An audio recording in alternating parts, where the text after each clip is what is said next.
qu'il n'y a pratiquement plus de parcelles libres pour pouvoir construire aujourd'hui. Donc, dans le cadre de notre projet de développement, nous avons décidé de reconquérir l'ensemble des friches urbaines.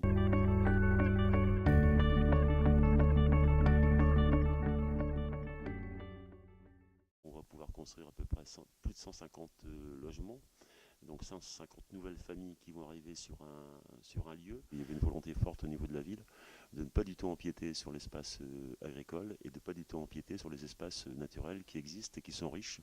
Plusieurs études d'ailleurs nous l'ont démontré. Donc de manière toute naturelle, nous sommes allés vers une urbanisation finalement de l'ensemble de cette zone, avec ce qui me semble important et essentiel, c'est toute une zone paysagère qui va du sud au nord, d'importance puisque au nord on retrouve les espaces agricoles qui sont complètement préservés. Le parc en fait a financé à hauteur de 80% une étude donc qui a été menée par un bureau d'études, choisi en collaboration étroite bien sûr avec le parc, la ville, les collectivités. Une équipe très intéressante puisqu'elle était composée finalement d'un urbaniste architecte, d'un paysagiste, d'un bureau d'études énergie. Absolument pas.